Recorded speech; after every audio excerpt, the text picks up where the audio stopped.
What up? What up? Fantasy Football Hustler back at you. And oh, yeah, fantasy news today. Fridays are the most lit show. This is the one that's really getting you prepped for the weekend. So, yeah, if you are wherever you're watching, make sure you smash the thumbs up, smash that like, and make sure if you're on Facebook, you hop over to all of our YouTubes and go subscribe. Mine's the Fantasy Football Hustler. We got the signed Ricky Williams jersey giveaway. We're like 30 subscribers away. So hop over to YouTube, subscribe, Fantasy Football Hustler. And TD, why don't you let everybody on Facebook know where to follow you on YouTube? Yes, guys, let's go to Fantasy Good Sports on YouTube, as you see in the chat right there. It's TD, and then it's Fantasy Good Sports, guys. And go there and make sure you subscribe to my OnlyFans too, guys, where I give you my starts and sits. It's awesome content there, and it's more personal. Yeah, and then Bogard, shout everybody out on Facebook and let them know where to find you on YouTube. Shout out to everybody on Facebook. I just want to let you know I'm very elusive if you're trying to find me.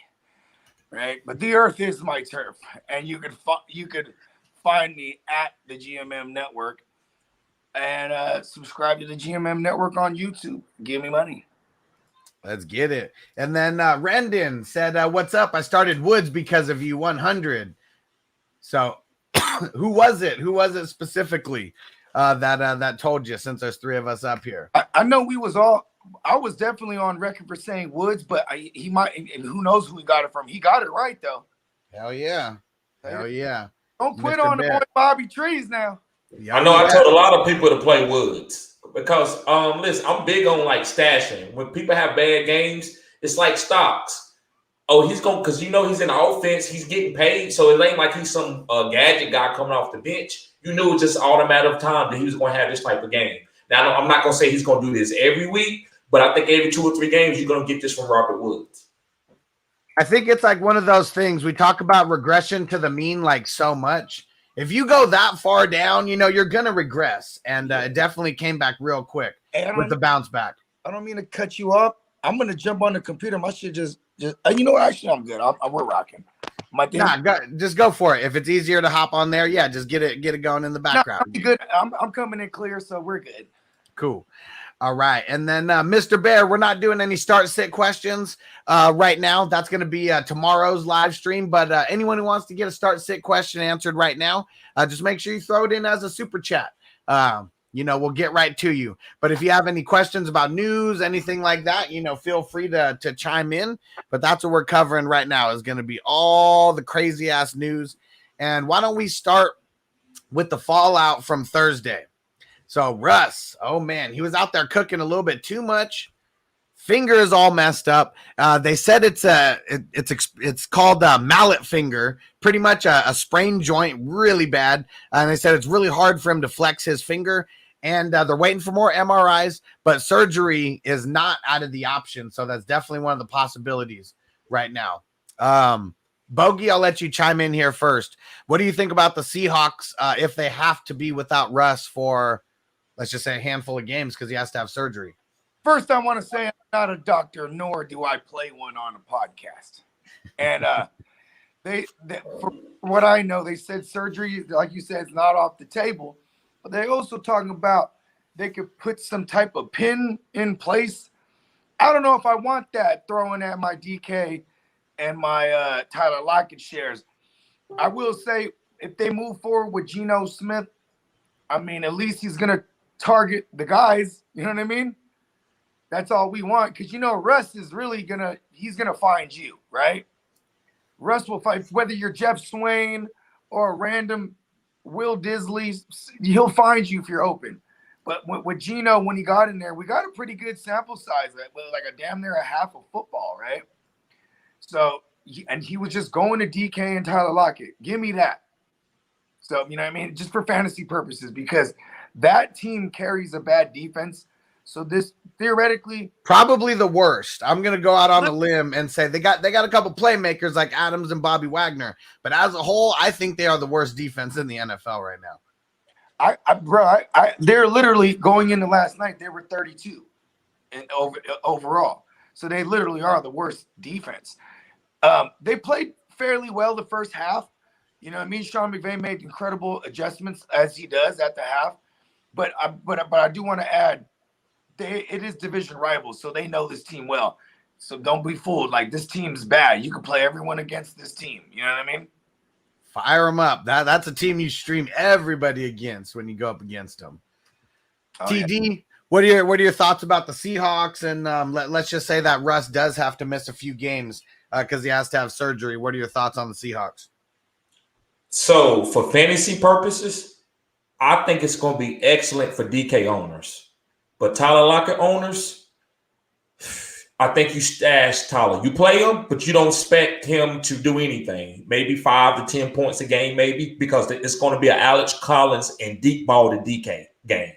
They're going to go to Pete Carroll type strategy. This is what Pete Carroll likes. And I actually think it's going to be better for the team. I know y'all may think I sound crazy, but Pete Carroll is a great coach. He will run the ball and run the clock out on your ass, and you only have 2 or 3 possessions per half. So I think this is going to be good for the Seahawks. While Russell heals his finger, he should get surgery and hopefully do what he needs to do for his finger to straighten out. And then when they come back, I think Tyler Lockett value comes back, and I think it's just a DK time. I think it's easy for Geno. He's a big target. Geno is not he's not the starter, so he's going to try to read one-on-one coverage for DK and then check it down. Yeah, the thing that sucks about Lockett, I mean, it's really that connection that him and Russ have. Like if you guys seen my my intro video, like the last play is like Russ chucking it up for like 50 yards and just hitting Lockett on a dime, just beating the coverage by like inches. Like Geno Smith ain't doing no shit like that. Like he's only going to be taking safe throws. Yeah, and I mean, for what it is worth, if Geno is under center and I'm a defensive coordinator, we're stacking that box. So he is going to get more often than Russ would. He's going to get single coverage on the outside to his playmakers. You know what I mean? So we do like that. I think if they change Lockett's game to where he's, running a little bit more intermediate routes, short routes, and that's baked into the offense, then we don't have to worry about him. But if he's just going to be a field stretcher like he's been with Russ, I don't think that's going to work out too well. I think he'll be back to like that 3 to 5 catch guy, anywhere from like 30 to 80 yards in a game, and you're just hoping for a big touchdown. It's so ugly. Yeah, it's crazy. I'm gonna buy him up cheap everywhere. If I have a winning record, 4-1, 5-0 maybe. In those leagues, I'm gonna buy up some Lockett. I bought up a couple David Montgomerys in those leagues. Well, but you need to make sure nothing is going to be wrong with Russ long term. I actually think this injury is a little bit more serious than people understand, because it's just like it's the finger is small, but it's actually very important throwing the football. And so if his finger doesn't heal right, he won't be able to make those throws and be Russell Wilson. Yeah, if he had to have surgery, I wonder what's the longest timetable if he had to actually have surgery, because I know it wouldn't be a season-long thing. No, but still, would he be Russell Wilson though when he come back though, Alex? Like he might not be able to throw that deep ball like he's been throwing it. So I do think it's like a 2 or 3 weeks time frame for the surgery on the finger though. Anytime you get any kind of surgery, man, we're looking at 4 weeks at least. You know what I mean? So, like, we're looking at November. He's coming back. If that's the case. So that means buy Lockett extra cheap because you're not really going to get him until December. But now, I mean, fantasy, the fantasy Super Bowl, that's first week of January now. Yep. So we do got extra time either way. And how about Chris Carson? Pete Carroll already came out and said they don't know if Chris Carson will be able to come back next week.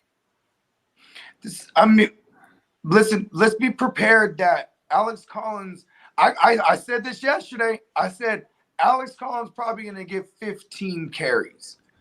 He got 15, right? I'm going to go double check that.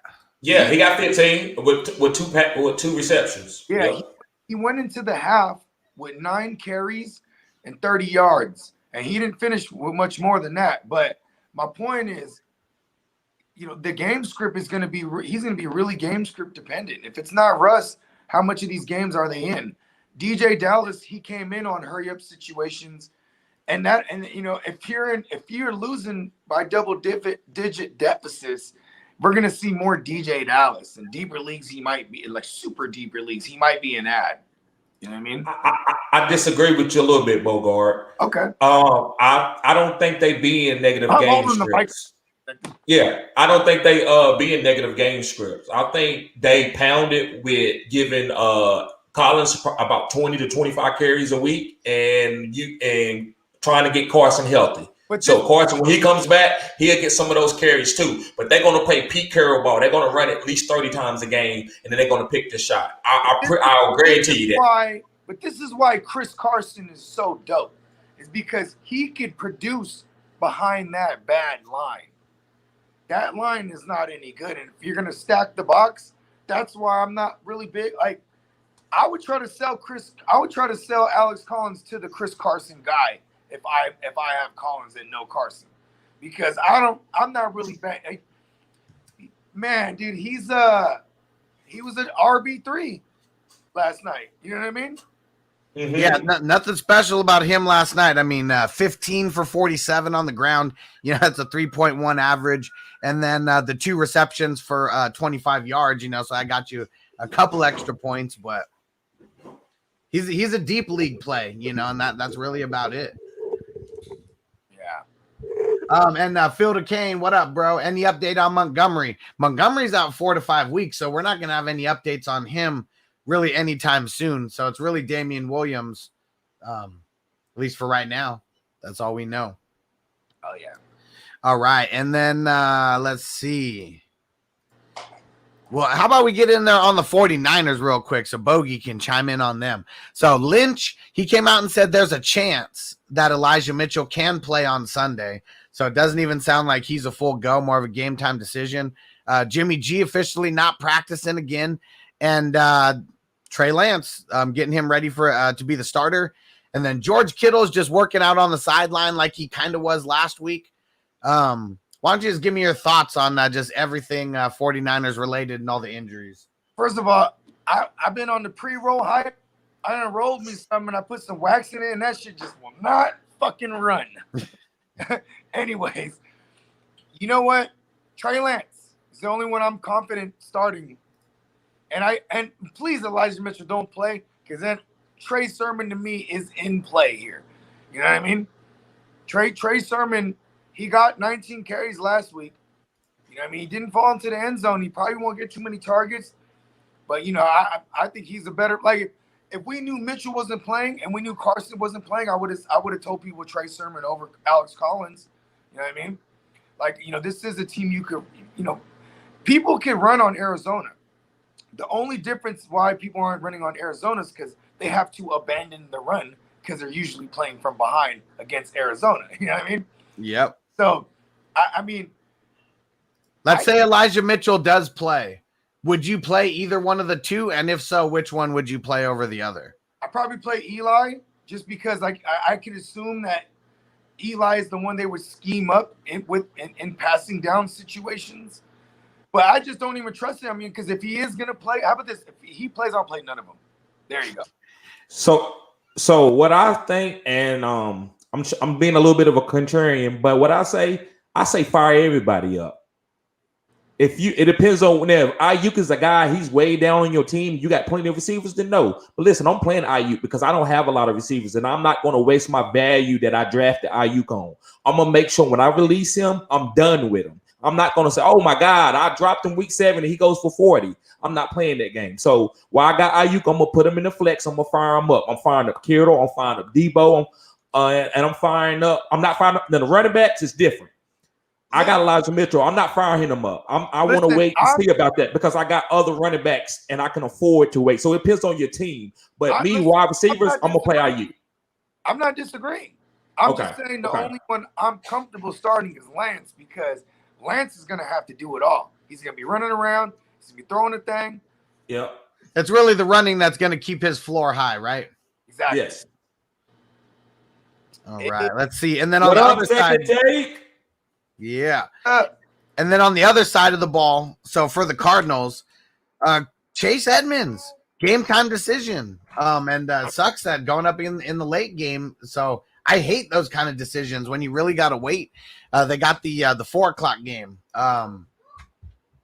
I don't even know what to say about Edmonds. This was like kind of late edition, something we really only heard about today. But if you don't play James Conner, heard about it Wednesday.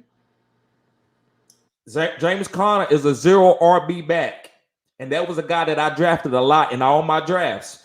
Because I know, listen, injury comes, and this guy's going to have value for 2 to 3 weeks. He could be giving you 20 points in a normal PPR league if Chase Edmonds out any amount of time. And you could probably start him even as Chase Edmonds plays if you're in a deep league like 12, 14 team, 16 team league. Here's the thing. This is an offense that's the Arizona Cardinals are averaging like 400 yards on offense every game. So everybody's getting a piece. So it's not and even with Chase Edmonds healthy last week, James Conner had 20 touches. You know what I mean? I mean, if he doesn't fall into the end zone, two times, it's a really bad stat line. You know what I mean? But 20 touches nonetheless. I mean, I think it was 18 carries for like 50-something yards, and then he got two targets, 2 receptions, 16 yards. But he got 2 touchdowns. So did Chase Edmonds get hurt in that game at the end? Was it something like that? Because he was balling. I mean, 12 carries for $120, and then 4 catches for 19 yards. That's whatever. But I mean, he had 16 touches himself. Yeah, they were grinding. They're at the top of the league right now with total plays ran on offense. You know what I mean? Because they're quick. They're all quick and efficient. Mm-hmm. It's finally like because Kingsbury last year, kind of a joke. The play calling was stupid, stupid as hell. I don't know, guys. I disagree with that. I've always loved Cliff Kingsbury the way he called plays. Okay, hold on. I want to break this down. Just last year, I'm talking about specifically because his shit was not working. You don't think so? Kyler was booming. Kyler was on the way for an MVP season before he hurt his shoulder. The rush game was completely abandoned. They couldn't get the rush game going at all. And that was making it to where, Kyler was putting the team on his back. But if Kyler is making a play and a broken down ass play, I don't, chalk that up to Kingsbury's play calling. And that's what happened a lot. But I get that, but he could be doing what Matt Nagy's doing. You see what I'm saying? So you got to let Kyler go. So he's an idiot.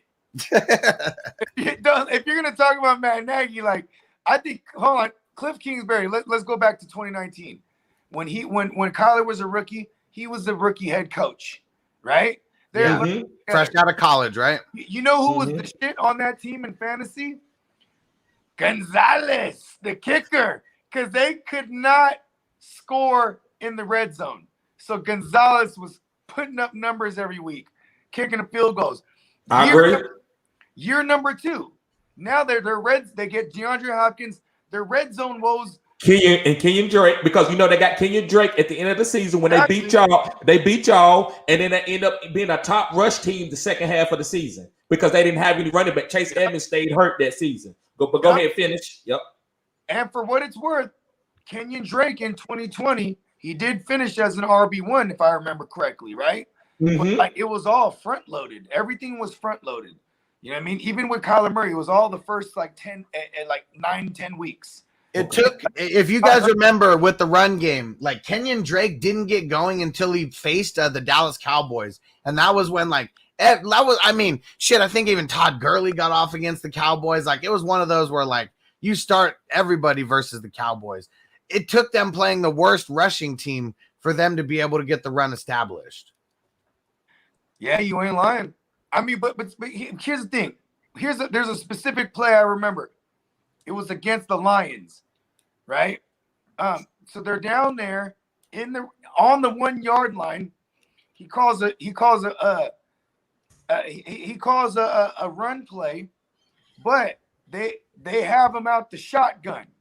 So they're on the 1 yard line. They got Murray in the shotgun, and then Drake tries to run it in essentially from the 5 yard line, and then he gets hit behind the line, and then now they're at the 5 yard line. You know what I mean? It was this guy's an idiot. This guy, there's countless plays like that. You know what I mean? This year though, man, 3rd time's the charm, right? 3rd year, they're doing their thing, and that's the main thing that I was saying. It looked like it was a failing, experiment the first 2 years, but right now it's clicking on all cylinders. Yeah, and I agree with you the way you looking at it, but I seen it a whole different way because I thought that the NFL needed college coaches, and I seen Cliff Kingsbury. I seen his system. I knew what Pat Mahomes had did. I knew what Baker had did. So I knew that college was going to groom. So I knew it was going to be a maturation process. So even when they were struggling, I was like, it's going to be okay as long as he's letting Collar be Collar. So, but you said, you're not lying, Hustler. They were struggling at first. All right, let's get off the Cardinals real quick, and let's see what do we got next here. We got for the Titans. So we got the wide receiver news. AJ Brown, Vrabel says based on the amount of work that he got today and the way that he's looking, he believes that he's going to play on Sunday versus the Jaguars. And then Julio Jones, he's officially out. Now, my question is, with AJ Brown in, do we get nervous about them going up to where we think his workload isn't going to be what it would normally be? You know what? I am worried about that. But on the flip side of that, what if they're up because of what AJ Brown does? So it's, you know what I mean? It's twofold, right? Are they up in this game because of a big touchdown pass to AJ Brown, or are they destroying the Jags so bad that AJ Brown he can play like limited snaps? They don't need. I think this is actually going to be a game. I think the Tennessee Titans defense is that bad. Like, okay, they're really depleted too. Yeah. I'm on record saying that I think that the Jaguars are going to actually upset them in this game. Yeah, you called it on a Wednesday show. So yeah, we're going to see. We're going to see. I think listen, if AJ Brown's healthy, fire him up. I mean, temper expectations though, right? And how about this, man? I feel like every year AJ Brown does this. He wants to miss a significant amount of time only to finish as a back-end WR1. So still, you know what I mean? He's a savage. He's super efficient. TG, yeah. What are your thoughts on the Titans and everything that got going on with Julio being out and AJ now officially? Well, not officially, but seems like he's going to play. Yeah, you got to play AJ Brown. If he plays, you start him. I don't know why you wouldn't, especially with the opponent it is. It's a weak opponent. So, yeah, I think Tannehill needs him. So I expect him to get 10 to 12 targets this game. I agree. And then on the opposite side of the ball with the Jaguars, DJ. I'm sorry. What's up? No, go ahead. I said I'm sorry. Go ahead. Okay. Yeah, and then so we got no DJ Chark over there. We trust in actually, who are we trusting there? Are we playing Trevor Lawrence? Let's say for the Superflex peeps out there. Are we? No question he's in there. And then what about the wide receivers? Marvin Jones, Chenault, who do you think is going to have a better game? And we already know we're firing up James Robinson. Yeah, I just say fire them all up. I say fire them all up. And I think the first half of every Jaguars game is a James Robinson game. Second half, I don't know, man. Because Urban Meyer is only good for a half of football in my book right now. But I have the Titans winning this game. So I think the game script is going to be fine the whole way for Marvin Jones and Laviska. And, of course, we're going to start Robinson. So I actually think that – so, guys, here's a buy low candidate for people. Trevor Lawrence, and I think he's figuring it out. He's getting better. I like that Urban Meyer is changing up the game plan to fit Trevor talent each game. So I think he's going to be a startable quarterback, a top 15 quarterback. You got to play James Robinson. I think James Robinson, he can play on garbage teams. He showed you that last year. So he's going to be fine. That's why I'm trying to buy him from a hustler right now, because James Robinson's a beast. You are not get him, bro. I know. I know we do. You forgot how much I like James Robinson. That's why. So it's not that like when even like the first couple weeks, like was I off him? Like, maybe a little bit, but man, I mean, I spent the capital to get him, and it wasn't a lot, but I knew that but 7th or 9th round. I mean, it was really anywhere in between then and the dynasties that I was getting them. I really felt that was a steal for an RB2. And he was. And I like Chenault.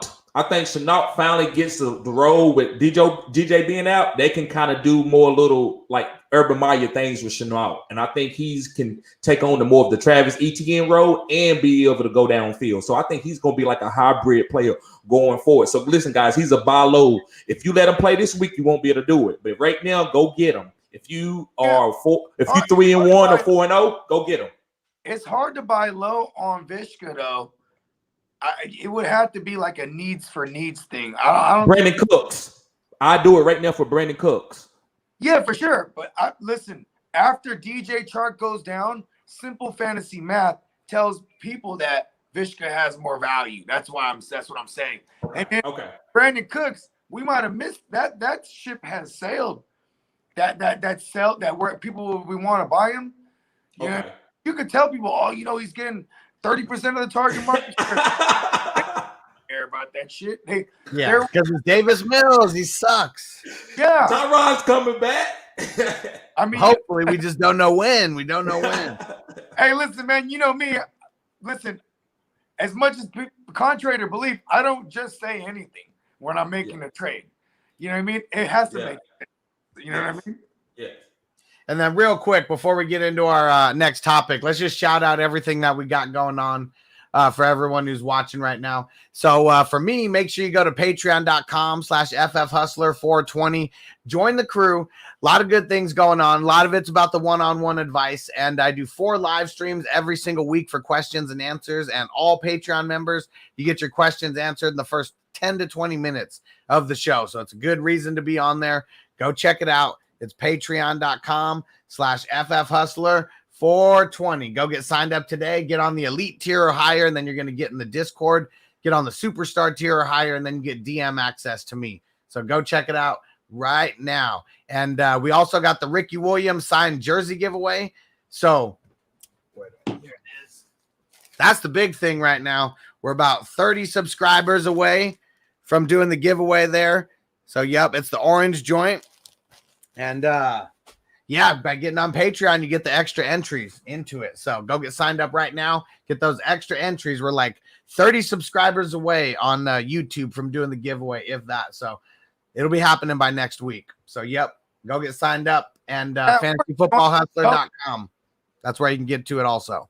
Go ahead, Bogey. Oh, the orange joint? That shit goes crazy. Oh, yeah. Yeah, for 420 last year, we did the sign Ricky Williams jersey, sign Ricky Williams mini helmet. It was the Dolphins helmet, and he wrote 420 on it as well. And that shit was fire. I got another one for next 420 as well from Ricky. This one's a Saints football, and it's got the 420 on it also. So I'm saving that one for the next 420 giveaway. I love it. Bogey, shout out everything you got going on before we get into our next topics. Shit, man, you know what I'm saying? Everything we got going on, everybody knows, obviously, FNT every day, every Wednesday, the Real Fantasy Playmakers What If series. You know what I mean? Breaking down all different type of what if scenarios. And, man, Sunday mornings doing some start sits with my guys over there at Clock Management. And, that's pretty much it, man. Just rocking with my guys, bro. You know what I mean? And then let the people know on Facebook where to subscribe to your YouTube. Yeah, man. Shout out to everybody on Facebook. Check me out, the GMM Network /YouTube. And TD, go ahead and tell them before we get into our next topics here. Yes, guys. So, guys, it's on Facebook. Go to Fantasy Good Sports. As you see, no spaces. Fantasy Good Sports with an E, guys. And you can find me at YouTube.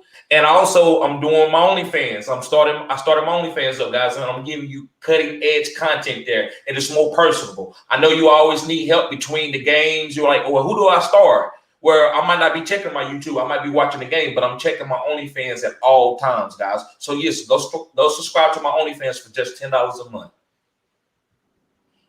All right, next topic. Let's get up into it. Let's see. Okay, so for the Bengals, we got a couple things there. So T. Higgins, he's practicing. Coaches say he looks great. He's going to play. Now for Joe Mixon, he was out there in a hoodie at practice. Didn't get any practice in. And They said that they're going to get him to practice tomorrow, and that's really going to be the test to see if he could go on Sunday. So everyone better be paying attention tomorrow, for the Joe Mixon info. And if Joe Mixon doesn't play, the coaches already came out and said it's going to be more of a committee approach. Bogart, what are your thoughts on Joe Mixon? It's so funny they said if he practices tomorrow because Saturdays are walkthroughs. So can he walk through this thing? You know what I mean? Is he able to walk through a walkthrough? Because I love Joe Mixon. I don't even get mad when he gets hurt. This is what he does. So I'd really rather him not play and already explore other options. And then now, as far as whether it's Samaje Perine or Chris Evans. Yeah, Captain America himself, right? I think it's going to depend on what you think the game script is. I think the Packers kicked their ass. So I like Chris Evans here. He's probably going to pile up a bunch of cheap receptions. You know what I mean? And we love those cheap receptions. Fuck yeah. PPR is the only way. Yep. So, and I don't like to play backs that don't practice on Friday. If you don't practice on Friday, I'm not playing you. That's just that simple. So he might play, but I don't know. He can play and he can fall in for a touchdown. That always can happen. But I'm like Bogard. I'm not gonna get mad if whatever happens. So I'm not even playing him. So I would go to a streamable back like Chris Evans if I had to play a back out this backfield. But anybody else, I'm not touching. I'm playing all the receivers, no running backs. Yeah. Yep, agreed. Now, how about for the Cowboys? These damn Cowboys. So Coach McCarthy said that Zeke, Amari, and Randy Gregory, they definitely came out of padded practice on Thursday. Okay. TD, we don't have any news on Zeke as of yet or anything for the practice as far as today goes, but you messing with Zeke this Sunday? Yes, or I got to trade him. If he comes out and play, I gotta play him. I mean, I'd be a fool to sit Zeke. I mean, he's gonna get all the goal line and green zone touches on this high-powered offense, so I gotta play him. But I don't like. I've been hearing rumors about a degenerative knee, and maybe that's a strong word, but I would say knee tendonitis. And so I would be trying to sell Zeke before this week's game. Maybe somebody like Saquon, package him to get something. I think Tony Pollard is just trending too high, and I don't know if Zeke's going to be with you when you need to win your fantasy championship in the playoffs. So that's long story short. I think they don't. I think if it's really that serious, and they're not telling anybody, you don't need to play. They won't play Zeke. This is a very winnable game. They're gonna fuck the Giants up regardless. You know what I mean, and that's the biggest fear is that Zeke is a go, and they don't need to use them to kick their ass. And you're starting a guy who might get 10 touches, and they're like, don't worry, Zeke, we're kicking their ass. You know what I mean? And officially for the Giants, Sterling Shepard, Darius Slayton, they're out. Jabril Peppers on defense, he's out. All hamstring injuries, too, for those guys. And then the O-lineman, what the hell is his name? Ben Bredesen, he's out. Oh, Bredesen. And what about Andrew Thomas? He's been limping around. He's questionable. He's been limping around. He's got that foot injury. They don't even know if he's going to play. But I guess for some of these linemen, you don't have to move much. As long as you can stand up, and move a little bit, you're okay. So he's got that going for him, They get right up in the armpits. Especially his big ass too. Like, I mean, it takes a lot he's really just got to pivot anyways. No one's Yep. And real quick, I just want to give you I seen it in the chat. And yes, Richard Watkins, you're right. Kadarius Toney is gonna be a boom play. DFS too, guys. I love Kadarius Toney. I'm picking up everywhere. Boom or bust. The second part of that saying. I just think it's addition by subtraction. You take away two of those guys, Tony's moving up and up and up, and Galladay can't get everything. We already know what we think of Evan Ingram. You know what you know how you attack the Cowboys every week? How's that? It's with the tight end position. It goes back to week 1, Gronk. Week 2, Jared Cook, even though there was a flag on it. Right? All right, so plant your flag. You telling everybody to start Evan Ingram right now? say that.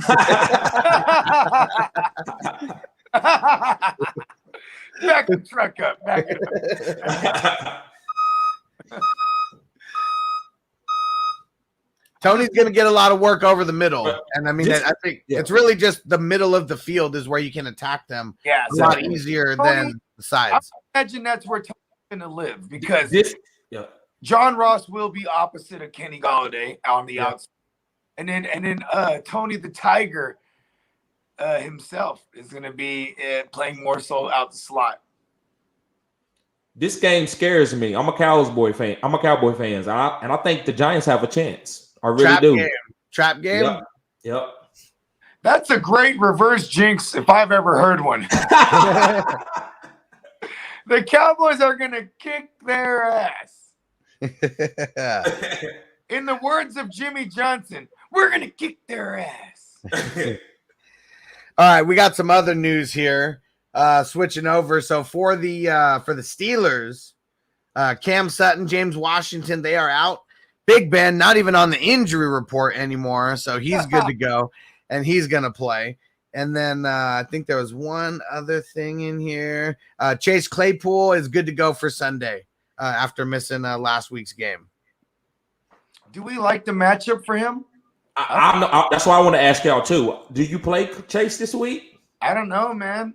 This is a good defense. Like I'm nervous. I'm nervous about anybody except Deontay because he's the only one, and Najee. Those are the only guys that get force fed. Yep. Yeah, for real. Yep. I agree. And you know what else is funny? Is everybody else gets the random touchdown though. Yeah. Exactly. So would you play Claypool or Ayuk? That's a good one. I probably roll with Ayuk because he's connected to a game where I'm more confident in the point total. I'm more confident in that Arizona Niners game being a shootout, even though the division matchup versus Drew Lock, perhaps, or even if it's just Teddy Roosevelt, because Teddy Roosevelt's just really safe, and it's not like they're not going to be in too many shootout scenarios in that game with two phenomenal defenses. The Niners have glaring holes on their defense, and for what it's worth, Shanahan knows how to scheme up against Vance Joseph's defense every year since they've been there. You know what I mean? So I would rather play Ayuk, as ugly as that sounds. Okay. And like Richard, I mean, not just because Juju's hurt, but I think that Claypool is a little bit more likely to get a touchdown kind of schemed up for him. I think if Ayuk gets one, it's going to be kind of like a broken play. Is Juju out? No, he's questionable. So we don't. I think he's going to play, but it might come. He might be a game time decision. Okay. They play the early game though, so we'll find out before all the games go down. Rewind real quick. Is Surtain on this list at all in the injury report? Let me go check. I don't think I saw anything about him. Let me just go look at their practice report real quick. Yeah, might have been nicked up early in the. I mean, he might have been early in the week, a little nicked up. Let's see. So he's limited. So he's questionable. Yeah. Okay. Oh, and I forgot another piece. Teddy Bridgewater. He's expected to get cleared by the independent docs and practice today, full go. I mean, that was the expectation before the game. I'm going to look to see if anything else came in about him. But it sounds like Teddy Bridgewater's playing. Yeah, and so if he gets a full go today, that means tomorrow he's set to be cleared by a league neurologist and he's good to go. This is like he was trending in this direction all week. They say Sutton is hurt. Sutton's hurt? So I don't. We should expect that. He's coming off an ACL. I'm surprised they've been running him the amount of snaps. What's crazy is he came out the first game, like if he Hustle, you might want to fact check me on this, but he was always playing like 65-70% of the snaps. They just kept going up and up. And I'm like, man, they're kind of, they weren't easing him back. I mean, coming up the ACL, being a large man like he is, like it's not. So he started off at 80% snaps, then it was a 77, 76 this past week. He was out there 95% of the snaps. Okay, so it did. Okay. He was limited in practice today. So he's questionable for the game. And he didn't practice. the last 2 days, but I think that might have been for rest. The way, yeah, okay. Now that you told me the exact snap count that he's been on, yeah, this is just because he's coming off the ACL. They're you know what I mean? They're literally giving him a full workload like he wasn't coming off an injury. So during the week, letting him. This is rest. Okay. Yeah. The injury that they have him down for is ankle. So I don't. Who knows if there's even anything wrong with his ankle? Yeah. You know what's funny? This never used to be a thing when we had the probable tag. Remember that? Yeah, I do like that they got rid of that though. No, I don't like that. They got rid of the probable tag a long time ago. Like it's been a few years. Yeah. Damn. Because then on a Friday, if he was limited all week, then he was a full go. He would move from Q to P. Okay. Yeah. And Melvin Gordon, he's questionable annoying. as well. He's annoying. Yeah, he's questionable as well. I forgot to mention that. Yeah. Something to monitor. He's annoying. Javante time. Let's go. All right. Now, how about for the Bears? There's not a lot of news out of the Bears and the Raiders game. Akeem Hicks, he practiced, but he's listed as doubtful. I mean, he's one of the guys who's getting to the quarterbacks. And then Khalil Mack is also questionable for the game. I thought we were going to see a revenge narrative, from Khalil Mack coming back, but I don't know if it's going to happen or not. I hate those Raiders for the record. You know what I mean? And this is a great bounce back spot for those Raiders. It's a great bounce back. Like Chucky really got to play down to Matt Nagy's to Matt Nagy to lose this game. Because let's be honest too, he plays down the competition as well as he plays up to it. So which is it going to be for the Raiders this week? I think they're in a smash spot here.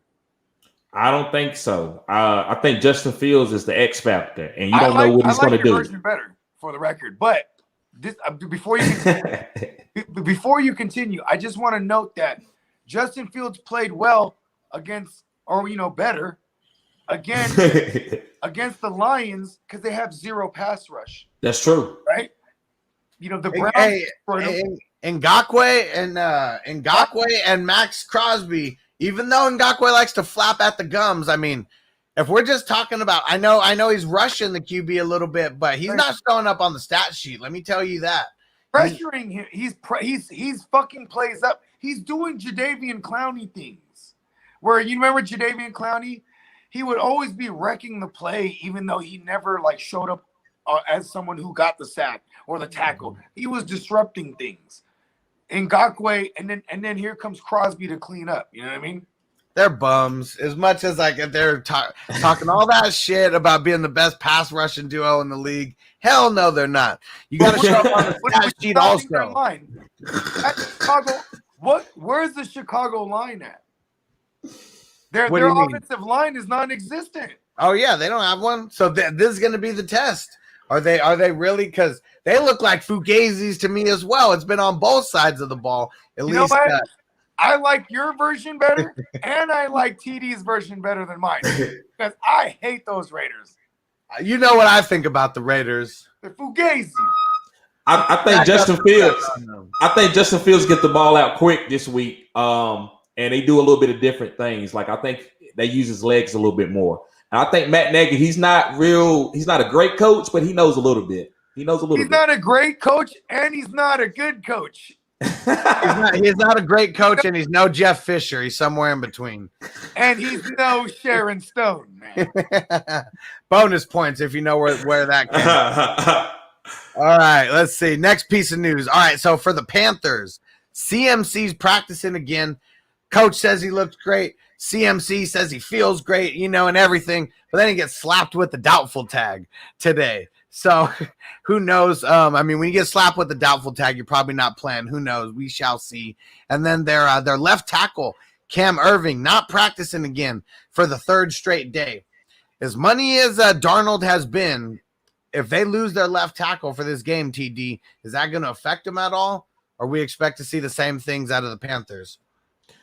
With Matt Rule, it's not going to hurt him too much. He has a college system. He's getting the ball out quick. I think he's very good at what he does, and I think he can work and come and overcome that being not having a left tackle. So yeah, I'm still firing up everybody on this offense. And CMC, he's not going to play this week, and he probably won't play next week because they have a really good record. So if you want to fire up Trooper, you fire him up. I'm not playing him. I don't think he's going to outscore my backup running back. So I'm not playing him because he don't catch enough passes to me in a PPR league. Now I got a question for you. This is from real football perspective, and maybe Bogart will chime in on this when he comes back. But CMC, okay, this is going to be, if he doesn't play this week, this is the third week that he's not playing. Why wouldn't they put him on IR? I mean, I know it obviously had to be close if they're debating on playing him this week, but why wouldn't they put him on IR? Really, I have strong thoughts on this. Go ahead, Bogart. Here's the coach. Oh, my bad. You said TD. Go ahead, TD. No. I said go for it. Go ahead. Oh, okay. So the coach is Ja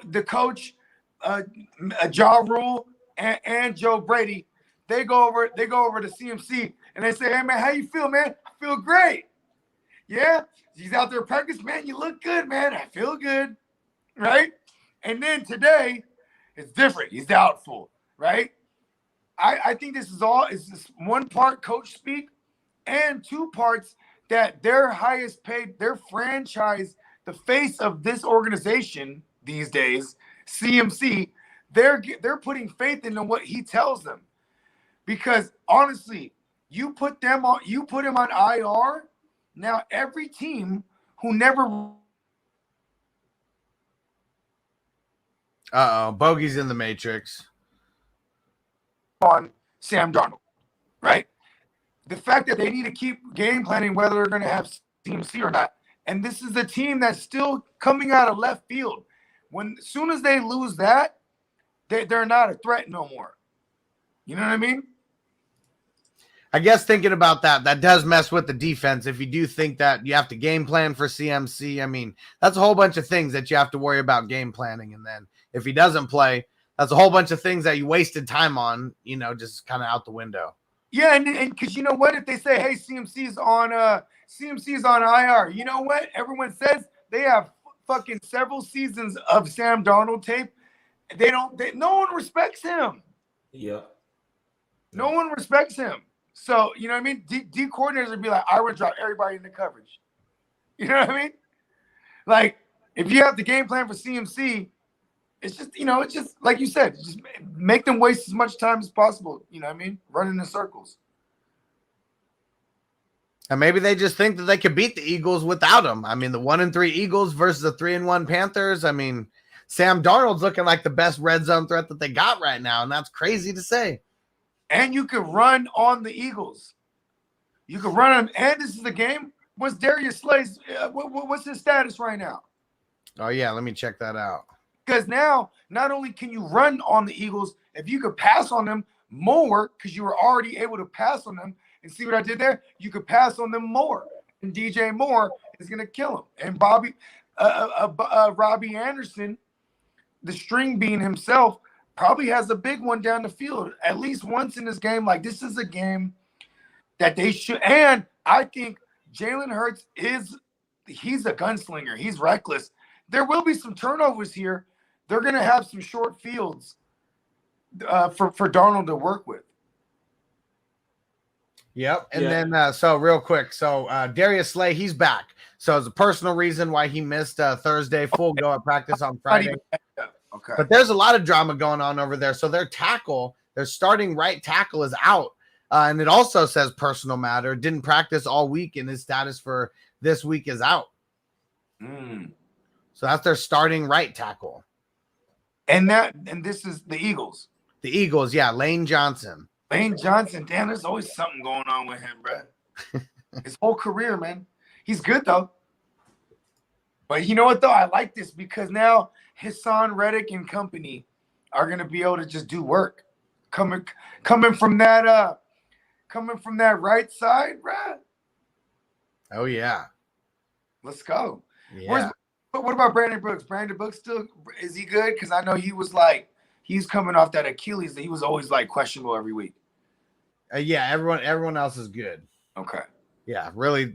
Everyone else on the injury report for them is all full go. Chuba Hubbard, are we firing him up?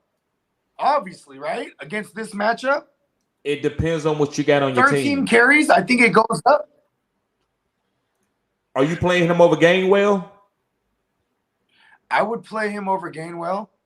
I'm on the opposite side of that. I'd rather play Gainwell. Me too. In PPR. In standard, I'll play Chuba.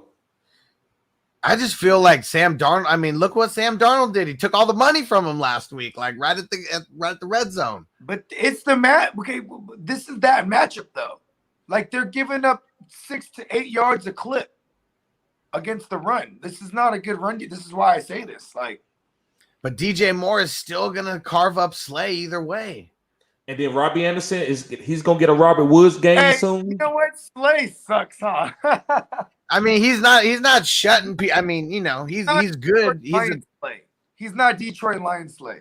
No, not like what he used to be. Well, he never was a shutdown corner. He was just a ball hawk. Yeah. He's similar to Marcus Peters. I'll buy that. Yeah. All right. How about for Washington? All right. So Antonio Gibson, questionable again, has a stress fracture in his shin. That's what it officially is. He's been playing through it so far. This is what he's already had. There's nothing new. This is what he's already had and what he's been playing through. And so I think he's as good to go as he has been for the last couple weeks. Go ahead. No, I said that's true. And what's crazy is here's the thing with a fracture, bro. I've been told this, and I do want to reiterate. I'm not a doctor, nor do I play one on a podcast.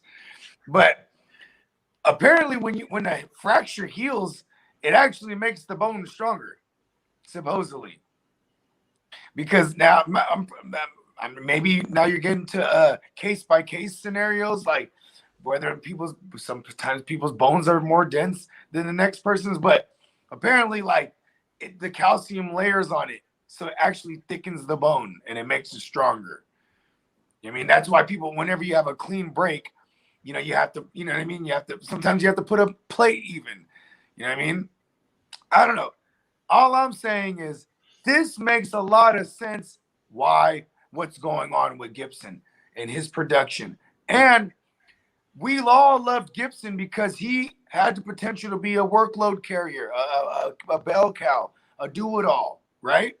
And you pair that with the fact that they were a top 5 defense. Now they are a bottom 5 unit. And that directly correlates with them being in negative game scripts where it puts J.D. McKissic in the field more than we would want. But now you add the fact that they're saying it's a stress fracture. Makes a lot of sense. Okay. TD now with Logan Thomas out, I mean, either way, Gibson's a little bit banged up. Is McKissic just a full go everywhere that you got him? Or I know it all depends on options. For me, a full go is anyone inside who we think is going to be an RB2 or higher, finish like RB24 or higher than that. So in my stars and sits, I made him a start. The reason why, because he's part of this offense. So I'm not gonna try to get cute. Oh well, should you start? No, if you got McKissic and he's the best play for you this week, and you don't have anybody else, you play him. Actually, in one league, I handcuffed him and I play both of them. I'm gonna squeeze that backfield and get whatever I can get out of it. All right, let's see. And nothing really for the Saints, but let's see. Oh, for the Bucks. All right, so Gronk officially out. Antoine Winfield officially out. Already mentioned yesterday, Carlton Davis Jr. He's on IR. JPP, he is coming back, though. He is coming back to play, so they got a big piece of their line back. But, Bogey, what do you think about the Bucs defense? You could pick on their secondary. I think Gesicki and Parker are in line for they're gonna show up on a stat sheet for show. And real quick, Parker limited in practice. They said he may be a game time decision. That was another piece of news. And then for the Dolphins defense, Xavier Howard and Byron Jones. We were talking about them a little bit earlier. No injury designation, full go at practice. I like Gesicki then. I didn't know about the Parker news because I don't have Peter Parker, Black Spider-Man anywhere. You know what I mean? But I do have some Gesicki, so I like this news. I like Waddle. Actually now with this new news, I like Waddle too because now Waddle's the guy that you could play out wide too. So now maybe they move him around more instead of just like being the slot guy. Yeah, because they released Jakeem Grant because I think they like what they see in Waddle. So I like Waddle. They traded him away. Oh, they traded him? Okay, I thought they released him. Okay. Yeah, they traded him away to the Bears. Waddle's a beast. And last week he was already on pace for like 125 receptions. It's just going to be another one of those games. I mean, they may be short. He's like Jarvis Landry, 2.0 in this offense. But I think in a PPR league, just the amount of receptions he's going to get, even if it goes for 40 to 60 yards, either way, I don't think you'll ever be mad at a week that he throws up.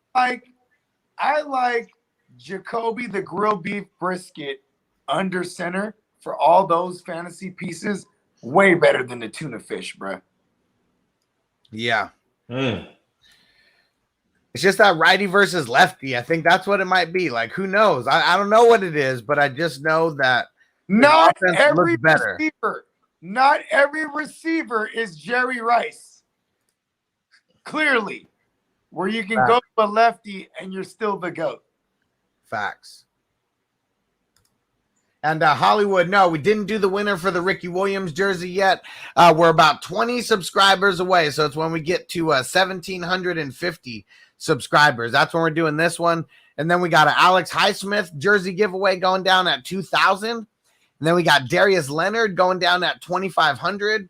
And then I know we'll get here before the end of the season at 3,000. We got a Michael Vick signed Atlanta football going down. So we got a lot of good giveaways going down this season. Oh, yeah. All right. And real quick, we don't even have to talk about it much on the Lions. TJ Hawkinson and Penei Sewell have a good chance of playing on Sunday. They've been improving, but sounds like it's a game time decision for those two guys. So that you got to just be paying attention because TJ Hawkinson, if he plays, you got to play him. Yeah. I would just be ready to have other options. Look at as far as other options, there's probably a Mo Alley Cox or a Cameron Brate out there floating around. So just be prepared. Yep. Now, I wanted to save this one kind of towards the end. We got a couple more things to talk about. Well, we'll talk about this one now. So for the Falcons, it was the London press conference, and he wasn't saying too much about Calvin Ridley, but the one thing that he did say is that there is no timetable for his return. Damn. He could come back next week. He might not come back this whole season. We literally have no idea what is going on with this situation. Okay, that's what I'll say. I hope everything's okay with bruh. We're fantasy football analysts and shit like that. But man, when you hear personal reasons, sometimes you just tend to think like, oh, personal reasons. That motherfucker's like, I ain't going to Europe. Fuck that. You know what I mean? I have personal problems, but I don't know when he's could be really serious, man. Positive thoughts and prayers out to bruh. Hopefully, you know what I mean? Hopefully he's good, man. And yeah, Hollywood. So yeah, Calvin Ridley, he didn't travel with the team to London. He's not playing in this game. Yeah, at all. At all. And the coach said there's no timetable for his return. It's personal reasons why he's not there right now. That's all that we know. We don't know anything other than that. It's got to be something like a family member sick or something before him to to do this. That's what I'm thinking. That's what I'm saying. All thoughts and prayers out to bruh, because like when you hear the coach say we don't know any timetable, that's usually that's code for I know what's going on, but I'm not at liberty to say it. So you know what I mean? And normally when you're not at liberty to say something, it's serious. You know what I mean? Yeah. So we'll see what happens this next week. And but yeah, they got their bye next week. So either way, we might not hear about this for another 2 weeks or so, at this point. So we'll see what happens. And then Hollywood, does this upgrade Kyle Pitts? For me, it does. I think this is finally going to be his big game versus the Jets. Yeah. I mean, listen, this is now ugly, but I usually hit on these ugly ones, man. Hayden Hurst Helmsley, bro. He's going to piss off a lot of Kyle Pitts owners. Kyle Pitts is going to get his, though, as far as targets. He's going to get an uptick. Mm-hmm. This is like for sure. Will he produce? I hope so. How about this? Tell me how many touchdowns the New York Jets have given up to receivers. Well, he's a tight end, though. 0. Tell me how many. Is it 0? It's like I think it's like 1 or 2. I wasn't asking to guess. I was literally asking. Tell me. Like, look at that. Oh, that's the guy who runs. That's the guy who runs into the room. You guys know what happened? Everyone's like, "What?" No. I was actually asking, like, what happened? So they're number 3 in points given up to the wide receiver. If that makes a difference. Okay, but they last in rush. But they last in the rushing defense, so that makes sense. You can run it against them, so why would you throw it? And really, no tight ends have. So they played Carolina week 1, New England week 2, Denver week 3, and then Tennessee week 4. So there hasn't really been any tight ends that have got off against them in week 2. Combined, I think between Jonnu and Henry, they were like a top 12 tight end play combined, not each one of them. But other than that, they even held down Noah Fant in week 3. So they haven't really been giving up too much points to anything other than the running backs, which, like TD said, dead last in points to the running back. Oh, so that's the direction we need to look in this game.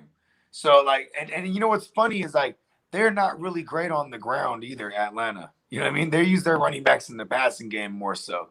So, I mean, Cordero is a receiver, right? Even though he's designated as running back. Get out the corduroys. Go to the dry cleaners and get your corduroy pants. Oh, yeah. Yeah. Corduroy pimping is showing up this week. You already know. But still, have you found out how many receiving touchdowns they've gave up? No, I have not. Oh, where's baby? Georgia, we have to leave. Okay, go ahead. She's All right, so let's see here. We'll look into that for Bogart. We're almost out of here anyways. Okay. And so Dalvin Cook this week, he's practicing, still questionable for the game. I don't think it's going to be a game time decision. I think he's going to play, but not really sounding too good. And last piece, Browns, Myles Garrett. He's not practicing again. They think it could be just another day's rest, vets rest on there, but fully expected to play. TD, what do you think about the Browns? They're all messed up right now. Any thoughts on the Browns versus the Chargers? Yeah, I'm putting some money down on the Chargers. I think they only predicting the Chargers to what is it -2? I think that's the spread on it. So I'm taking the Chargers. I think they go out here and they win this game against a good team. I think Baker Mayfield's shoulder injury actually limit this team. They don't have anybody to stretch the field. And I think Darren James and the guys and Joey Bosa, I think they sack Baker and hold this offense down to like 14 points. You know what's crazy is these teams match up. This is going to be a matchup like bonanza because the Browns, their corners are ass to me, right? Their corners are ass, and their nickel, whoever they give up slot production, right? So I like Keenan Allen and Mike Williams a lot here. I like them a ton, right? Then on the other side, Chargers, they're not the greatest against the run at all, right? So here's two philosophies. You have a passing ass team that and that defense is not going to be great at that, at defending that. And then the Chargers, aren't great against defending a running ass team. So this is going to be a phenomenal game. I think the Browns can win the battle they could win the time of possession battle and still lose this game. Definitely. I think it's going to be close. We'll see what the Chargers do, but Browns defense, I mean, like you said, it's all going to be about the matchups, and Browns defense is pretty savage. I don't think it slows down Justin Herbert too much on putting up his stats. I think it might slow down the touchdowns, though. Yeah, I can agree. They blow out Cleveland. I think they blow out Cleveland. Our Mike Williams and Keenan Allen shares we should be like happy about them this week. Here's another thing I'm more scared of. Is say it does become a boat race on the Chargers side. Can Baker Mayfield, with this injury that he's going to be playing through, like here's one thing. Like I said, I'm not a doctor, nor do I play one on a podcast. But a torn labrum, we've seen people play through it. Like a partially torn, I should say, like Andrew Luck, like Cam Newton. Andrew Luck is a generational passer. Cam Newton, not so much. So we have two different examples where Andrew Luck still made plays playing on a partially torn labrum on his throwing arm, and T.Y. Hilton still had 1,400 yards that year. Meanwhile, Cam Newton just looked like ass. You know what I mean? And it's not even coming into question that Baker Mayfield's going to, like, sit at all. Like, that's not even – No question, because it's in his left shoulder. So now here's the one thing, like I said, like I'm not a doctor, but man, anytime you're nursing, like, okay, say when you snap the ball, bro, you get your grip, like, man, like, that's, the muscle memory of everything. There's going to be something affected here, man. You know what I mean? Like, I feel like the emphasizing the run is even more than ever for a Kevin Stefanski offense. A lot of Chubb, a lot of Hunt. All day. Start both of them. Fire them both up. And everyone leaving start sit questions in the chat. Sorry, guys. Really, this show's all about the news. So if you ever want questions answered in the future, just leave them in as super chats, and then we'll get to them. Sorry about that, guys. All right. We are out of here for the week. TD, any parting words for the week? Yes, guys. Go follow me on YouTube at FantasyGoodeSports for the people who's watching on Facebook. And the people that's on YouTube, go follow me also at OnlyFans, guys. FantasyGoodeSports. I'm offering you cutting edge content, and I'm just more personal. And I know you need the personal contact, especially in fantasy, in the middle of the fantasy year, because you need to get your sits and starts right at the 4 o'clock game and also at the 8 o'clock game. I'm available doing that on OnlyFans. So don't forget to subscribe, guys. Bogey? Yeah, you can find me at the GMM Network. The earth is my turf. And may all your fantasy battles be bloody good W's. And I'll see you guys in London. Yeah. Because I'm up in the morning. Yeah. I'm a degenerate. Yeah, we're going to host. That's 6:30 our time. Oh, yeah, we're going to be up real early because I start live streaming at 10 a.m. Eastern time on Sunday. So we'll already be watching that game. We'll be taking on the questions and all that. And then my stream tomorrow for the questions and answers, that's going to be at 6 p.m. Eastern, 3 p.m. Pacific. So make sure you tap in because I'm sure we're going to get a whole bunch more news between now and tomorrow.